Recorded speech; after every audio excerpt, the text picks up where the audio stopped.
সোমবারই 5টি দাবি জানিয়ে নতুন করে কলকাতা হাইকোর্টের দ্বারস্থ হয় রাজ্য নির্বাচন কমিশন। দাবি, নির্বাচন প্রক্রিয়া শুরুর পর কমিশনের সিদ্ধান্তই চূড়ান্ত বলে নির্দেশ দিক আদালত। ভোটের দিন আদালতের 14ই মে নির্দেশ অনুযায়ী নিরাপত্তা বাহিনীর ব্যবস্থা করতেও আদালত সরকারকে নির্দেশ দিক।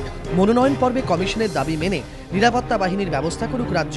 কমিশনের এখতিয়ার নিয়ে মূল প্রশ্নটির ফয়সালা আপাতত না করলেও নিরাপত্তা বাহিনী নিয়ে কমিশনের সমস্ত দাবি কিন্তু মঙ্গলবার মেনে নিয়েছে কলকাতা হাইকোর্ট। প্রধান বিচারপতি অরুণ মিশ্র এবং জয়মাল্য বাগচির ডিভিশন বেঞ্চ নির্দেশ দিয়েছে, আদালতের 14ই মে নির্দেশ অক্ষরে অক্ষরে পালন করতে হবে।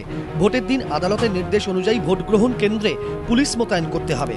মনোনয়ন পর্বে পুলিশি চাহিদার কথা জানিয়ে 22শে মে কমিশন সরকারকে চিঠি দিয়েছে, সেই মতো নিরাপত্তা বাহিনীর ব্যবস্থাও রাজ্যকে করতে হবে। আদালতের নির্দেশ কার্যকর করতে 22শে মের চিঠিতে কমিশন যে পুলিশি ব্যবস্থার কথা জানিয়েছে তা এরকম। প্রথম পর্বের ভোটের জন্য মোট নিরাপত্তা কর্মী দরকার 1,46,183 জন।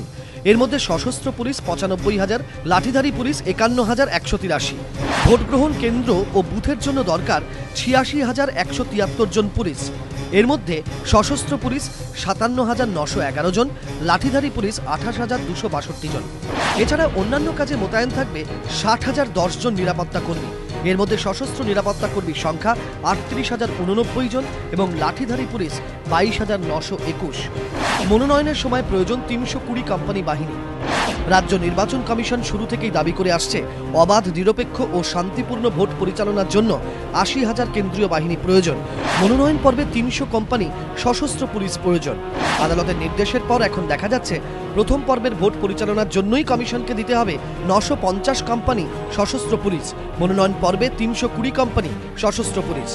সব মিলিয়ে নিরাপত্তা বাহিনীর প্রশ্নে শেষমেশ আদালতে কমিশনেরই জয় হলো বলে মনে করা হচ্ছে। এমনকি কমিশনের এখতিয়ারের প্রশ্নটি আপাতত অমীমাংসিত থাকলেও এদিন প্রধান বিচারপতি মন্তব্য করেছেন, কমিশনের সাংবিধানিক ক্ষমতা নিয়ে কেউ প্রশ্ন তুলছে না, প্রশ্ন তোলা যায় না।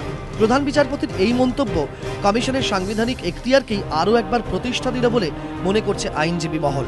এদিকে আদালত নির্দেশ দিয়েছে 40 জন বকেয়া পর্যবেক্ষকের নাম কমিশনকে জানিয়ে দিতে হবে। কমিশনের এখতিয়ারের প্রশ্ন নিয়ে 4 সপ্তাহ বাদে পূর্ণাঙ্গ শুনানির পর আদালত রায় জানাবে। অন্যদিকে মহাকরণ সূত্রে খবর, বাহিনী চেয়ে কেন্দ্র ও একাধিক রাজ্যকে চিঠি পাঠালেও কোনো সদর্থক উত্তর মেলেনি। চাহিদা মতো বাহিনী নাও মিলতে পারে এমন সম্ভাবনা আঁচ করে ফের কেন্দ্রের কাছে নতুন করে আবেদন করছে রাজ্য সরকার। সশস্ত্র বাহিনীর জন্য আরও গুজরাট, মহারাষ্ট্র, উত্তরপ্রদেশ ও তামিলনাড়ু, এই 4টি রাজ্যের কাছে নতুন করে দরবার করবে রাজ্য। ধ্রুবজ্যোতি প্রামাণিক ও সুমন ঘরাই, এবিপি আনন্দ, কলকাতা।